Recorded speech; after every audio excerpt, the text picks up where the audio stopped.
Welcome in, everyone. Welcome in, everyone. I am the Crypto Bull God, and this is all in the charts. If you appreciate the content, make sure to hit the thumbs up button, drop me a comment, and click that bell icon for all notifications to know when I go live each and every single weekday. I'm going to be enjoying a Diet Cherry 7-Up. I really like these. No caffeine, which is critical at this time during the day, at least for me. James, as a reminder, TA Q&A is Tuesday and Thursday, my friend. No charting questions today, but feel free to join Tuesday and Thursday. Guys, I hope you're having a great day. There's been quite a bit of volatility in the market that we're going to get into. Just as a heads up, I'm actually feeling a little bit under the weather today. So I would be honest, and I've been struggling with some sleep this week for whatever reason. I would be surprised if I'm live streaming as early as I have been on Thursdays tomorrow. So keep an eye out in terms of when I go live tomorrow. That's why it's important you click that bell icon for notifications. And if you're following me on X or Twitter here, I routinely will come on and provide updates in terms of if there's any changes to the live stream. I am leaning towards, more than likely, I'm going to live stream tomorrow around when I typically do, Monday through Wednesday. So, but keep an eye out for that. Might try to get a little extra sleep tomorrow. But guys, I think there are two main things that I'd like to cover in today's live stream. I'd like to cover ground on market sentiment, and I'd also like to cover two fundamental things. One, market sentiment, and the next is market structure. Okay, those are the two items that I'm hoping to accomplish today in terms of educating you through my eyes in terms of two important things to keep in mind within this market. Of course, there's been a lot of volatility today. One of the things I need to do is I need to update my watch list. Maybe I can do that this weekend. Guys, I don't know if anyone here is in South Florida. The rain or the weather is abysmal. It's just been downpouring nonstop. It's showing no signs of letting up all week. I haven't seen the sun since the weekend, so chances are I'm going to have plenty of time to do things like revise my watch list. So I don't think I'm going to be. I think this weekend is going to be stay in. Maybe watch a movie. If anybody has any movie requests movie suggestions, let me know. But the market was up higher today. We got a little bit of a sell-off, and now we're rebounding. You can see on the 12-hour so far, we did spend quite a bit of time, and we've spent quite a bit of time in the past when we look at this lower time frame on the 12-hour chart, talking about during a bull run how price likes to gravitate towards the 200 and sort of hold support in that region.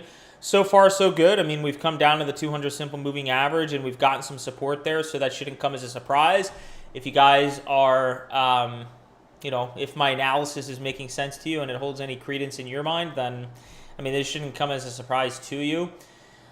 But I wanted to zoom out and have a conversation about really what's going on with price so that everyone here sort of cements in their mind sort of what is happening, right? Because, I've come out here, I've sort of shared my expectations. I've tried to, and sometimes, as a technical analyst and someone who goes live every single day, truth be told, there is a little bit of pressure to sometimes try to come up with something not only to talk about, but I know the expectations. Speaking of expectations, I know the expectations from a lot of people in this space wanting to know when something's going to happen. So sometimes I'll opine on it when otherwise I wouldn't. But I think the more important thing to keep in mind, this is looking like it might be an inverse head and shoulders.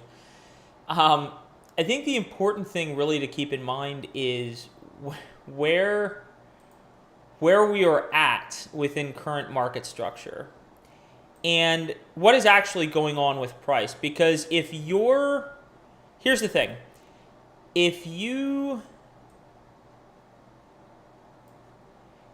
can get away from the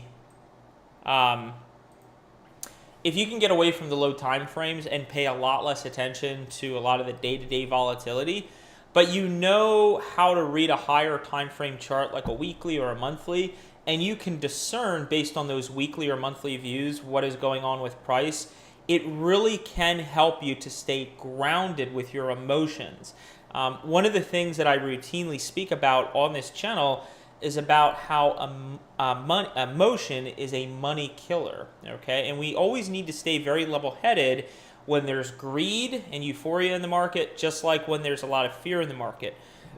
Excuse me, the same thing, okay? Because ultimately, I mean, it's like, it's like making a decision in life based on emotions too. Quite oftentimes with relationships, you can't make a decision based on your emotions. You have to make a decision based on your intellect, else it can really cost you. So it's the same thing in trading, and it's the same thing in investing. Knowing when to buy and when to sell, you need to base that on a very level-headed, unemotional, logical view. For as much shit as I give Casper, ticker symbol CSPR, there's a reason why I put a monumental amount more of my hard-earned dollars into Caspa versus Casper. Just look at the chart, right? So you really need to put those emotions aside and really rely on your intellect when making financial decisions, or it can cost you. So let's talk about market structure, and let's talk about what's going on in the chart. Let's get off this 20 simple moving average. Now, we are on the weekly right now, and what I want to show you, as you guys know, my view on the market until proven otherwise, we saw volume tick up here and then volume bleed off during this entire move here.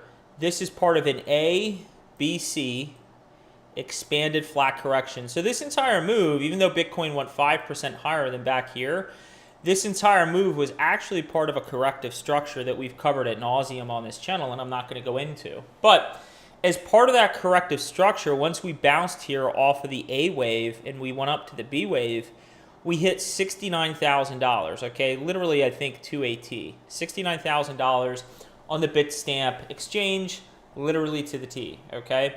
Since then, we got out of this corrective structure and... apologies. We got out of this corrective structure, and we've been on a nice rise up in price, right? We've seen significant appreciation in Bitcoin's price. But we've we peaked our head above $69,000, and we haven't been able to get above there. So what's going on with the market structure? Is this bullish? Is this bearish? What can we expect realistically? It's not uncommon, okay, as price comes up to resistance to sort of fake us out and peek our heads above it and then come right back down below it, right? Because $69,000 is not only the prior all-time high from 2021, but it's also a psychological area. What's baked into a chart is the psychology of the market, is the psychology of the investor, is the psychology of a trader. Bots, algorithms are all factored into here. And so as soon as prices came up here, there were a lot of sellers that wanted to step in and take profits, right? So that's why we got rejected from that price level. Now, there's kind of a couple things that can play out when you get rejected initially at an area of major resistance, like a prior all-time high. We can either dump down and start creating lower lows and lower highs, which wouldn't be as bullish. We would want to find some sort of support down here on prior areas of confluence, right? We'd eventually want to come down here. And depending where we would land with those lower lows and lower highs, it might not necessarily be bearish, but it's not the most bullish thing that you could see in a chart. The most bullish thing that you can see in a chart, if we get rejected initially at a prior area of resistance in the prior all-time high, is exactly what's going on right now. We spent some time last week We spent some time clearly explaining what the differences were between distribution and accumulation. And if you're interested in a refresher of that, you can go back to a live stream from, I don't know, it was either Wednesday or Thursday, so you can check that out last week. But essentially what's going on right now is price has corrected. We came down from essentially 74, down to essentially 56, and we corrected. But now what's happening is price is reaccumulating in this area.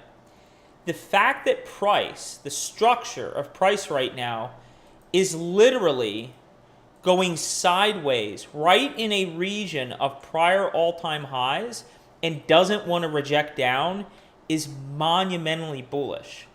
There is a reaccumulation of price that is currently taking place in the Bitcoin chart. And if you're not a technical analyst and you haven't been doing this for a little while, this is a fact that you can easily miss when you're assessing this chart, especially if you're really spending your time watching emotional content with clickbait.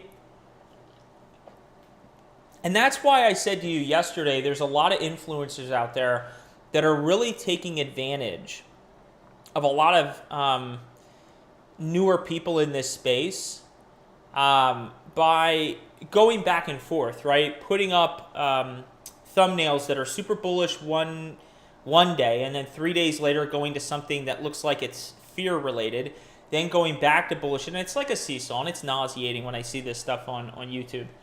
And that's why it's really important for you to take a step back and understand why they're doing what they're doing. I mean, they're in it for the views, right? And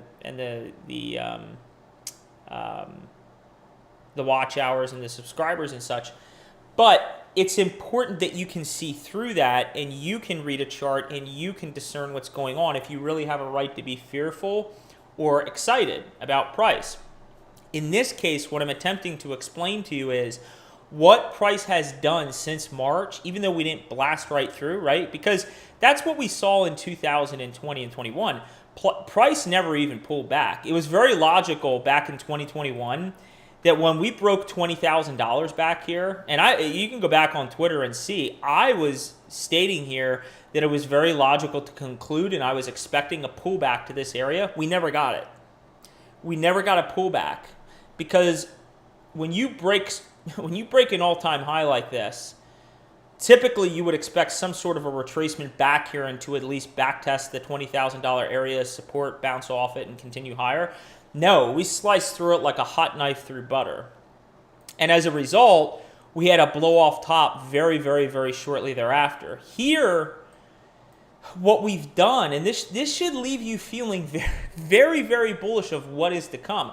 Not only are we reaccumulating price and forming market structure right at $69,000, but guys, really hear this key point. If you miss this point, you're missing perhaps the most important point of what I'm going to share about this. By forming this base, and this base could go into July, this base could go into August. I don't know how long this base is going to go. It's anyone's educated guess. We could go sideways here for several more weeks, or we could break out next week. But the point is, for several months now, we have formed a base right underneath or at prior all-time highs. What that is allowing us to do is to establish market structure right here. We are establishing market structure really right here. We're establishing market structure right in this yellow zone. And so price is able to reaccumulate, establish a firm ground, a firm footing of where it wants to stabilize, and that will allow, more than likely, a more sustained movement up. Not as short-lived as what we saw in 2021. So theoretically, what it should result in, and things in general right now are playing out a little bit longer than I was anticipating. Theoretically, what it should result in is the possibility for a longer and higher move to the upside, okay, than what otherwise would have occurred had we just busted a nut through $69,000. So I hope that is making sense. The fact that we are establishing firm footing right at all-time highs, it's establishing such healthy structure in the price, and is reaccumulating and is allowing for a higher probability for fuel. It's like injecting fuel into something to create a bigger ablaze, okay, rather than a short-lived flame, okay? There's more fuel being added to the fire for a potentially longer sustained fire here. This is massively bullish. Now, the next thing that I wanted to hit on here, and I'll get to the comments in a moment, but the next thing that I wanted to hit on here is market sentiment. What we have to understand right now, based on various metrics that probably a lot of you guys have probably are familiar with. I talk about YouTube views, retail money in the space, things like that. The retail investor predominantly is not here right now. So what we need to begin formulating is, when will the true novice, when will the true inexperienced retail investor get into this space?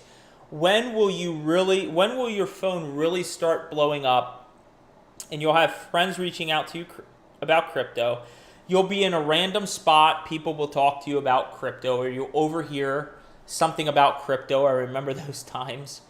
I remember sitting, this is a funny story real quick. I remember sitting in a restaurant. This would have actually been December of 2000 and, ooh, that's a rough one. It was either December of 18 or December of 19. I forget. Now I'm forgetting. But I remember I was on a date with the girl I was dating at the time, and we had gone home to visit my family. And we went out to a restaurant. And I remember laughing with her about the fact that I was overhearing, and they were a little bit of an older couple, middle-aged, but I think they were on a first date. You could tell they were on a first date, so we were having some fun with that. But they were talking about Ethereum. And I found it comical, and at the time, Ethereum was like sub $100, which is crazy to think about. But the whole point is, when you really start hearing those sorts of things, and when you start hearing Bitcoin starts getting a lot more attention within the news media, that's when you have to be on high alert. But we want that retail money to come into the space. Why do we want that retail money to come into the space? You don't have to feel bad about this. This is just the way every cycle and every bubble works. It's the inexperienced people that come into the market. It's sad but true. It's the inexperienced people that come into the market that get distributed on. It's what creates the FOMO. It's what creates the greed. It's what really... I agree. If someone were to say to me that this is a bubble, and the way I view it is that there's different bubbles in various parts of the economy, whether you're talking about perhaps the NASDAQ, you're talking about crypto, you're talking about meme coins. I agree. All of these things are bubbles. But the question is really, what you have to ask yourself is, as much as we can identify a bubble, the bubble is expanding, right? Just how large is the bubble going to get before it pops? That is the question, and you want to be out before it pops, right? What leads to the bubble?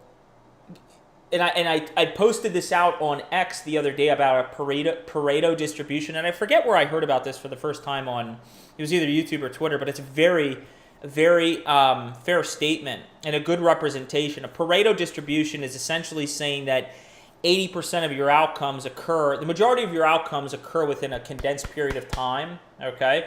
And you can relate that to your returns within the crypto market, that the majority, 80% of your returns are made within such a condensed period of time, okay? We spend all this time accumulating, and you get little narratives where AI runs up, and you get little narratives where meme coins run up, and DEX's last cycle. But you're waiting for that moment where it truly is a rising tide lifts all boats, and you literally have things escalating in values that, if you haven't been here before, it is absolutely insane. It is insane. And then conversely, you also have things dumping, you know, and it looks like it's never going to come back, and then all of a sudden it starts ripping even higher and pulls another 8x. If you haven't been here for it, prepare yourself. But what leads to that last stage where the bubble really accelerates and grows bigger and bigger and bigger until it pops? It's the retail. It's the inexperienced people coming into the market that then the smart people like us are selling and they're buying, right? We're distributing on them. Well, what's going to get them into the market? What's going to get them into the market is when Bitcoin really starts to make its move. And on top of that, as Bitcoin starts pushing up towards $80,000, $90,000 and you see a lot more publicity on the news, you should also be seeing within the stock market that the NASDAQ is ripping as well. I mean, if you guys weren't, again, I haven't really been paying too much attention to the chart. I saw the price action, but I really haven't had a chance to chart today. If we pull up a blank chart and we look at Apple, look what Apple did today. I don't know if you guys are aware, but if we just look at a daily chart, look at Apple ripping up. Looks like we might have sold off before the bell here. Look at this weekly. Look at that. Wow, look at the volume coming in too. This thing looks like it wants to rip higher. Wow. So, and when you look at the NASDAQ and you consider, I believe it's the 5 companies that predominantly make up the NASDAQ. It's Apple, Google, Tesla, NVIDIA, and I already said Google. What was it? Apple, Google, Microsoft, Tesla, and NVIDIA, right? So Apple's ripping up today. Tesla has a lot of ground to make up and it will probably turn around, but you're going to see a lot of these things occurring conjointly at the same time, in my opinion, and that's really where we need to be on high alert in terms of the market getting overheated. But you really need to understand market sentiment and control your emotions, and you need to understand market structure. These are critical things.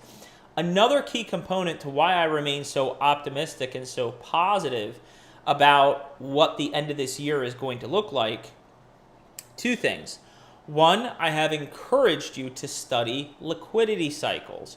If you're not familiar with the everything code, the interest rate cycle, the M1 money supply, and what cyclically has been going on within the economy since 2008, I would encourage you to look up Raoul Pal, okay? He does great work on YouTube. And the second thing is, and I'm curious if I can actually pull this up. I wanted to pull this up before I live streamed. CBG's going to bed early tonight. I am not feeling it.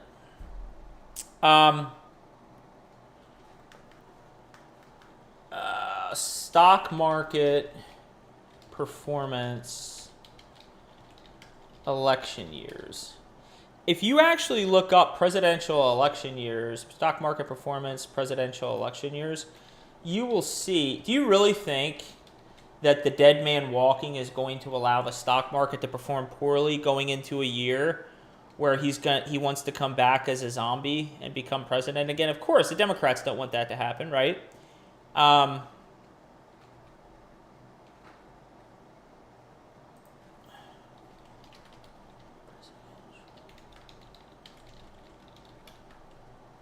Okay. Here we go. See if I can quick find something here.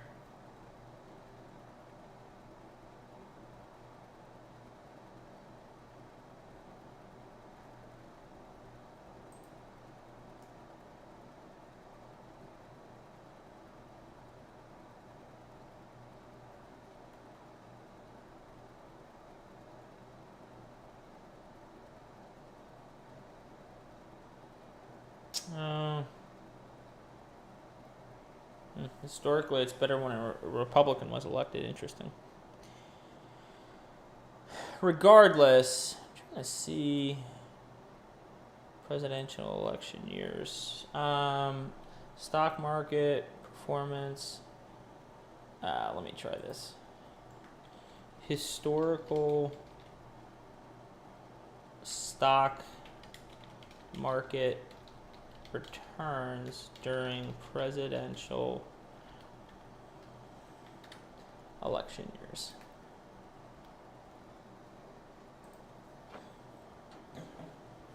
All right, I don't have 2020. That's what I wanted, but 2020 would have been an interesting year to look at. So just looking at the S&P here, let me pull this up for you guys. So you can see here now. I don't have 2020, although if we took a look at it, actually let's take a look at it real quick. If we take a look at the S&P and we take this on a monthly and we look at 2020, let's see what 2020 was. And I know it was a dark horse year. So 2020 opened at 32.45. Okay, 32.45. And we closed at 36.20. 22, 36, 22 divided by 32.45. Okay, so in 2020, again, all I'm doing for everyone new tuning in, just to let you know, you have a lot to catch up on. You'll have to watch the watching syndication, but we're covering what the returns have historically been like in presidential election years. So in 2020, we had about 12% return in the S&P.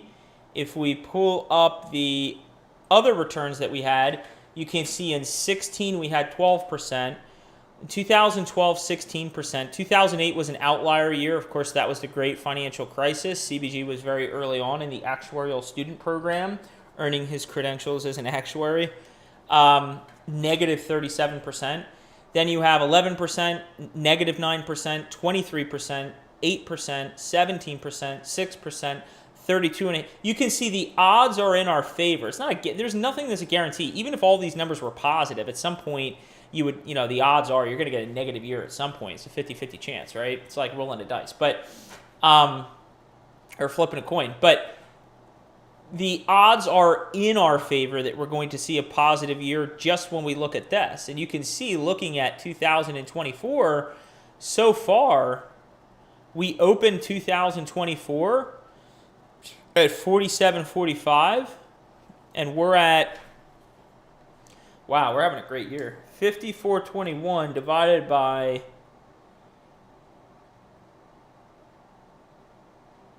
47.45. I mean, guys, we're already up 14% for the year. So, yeah.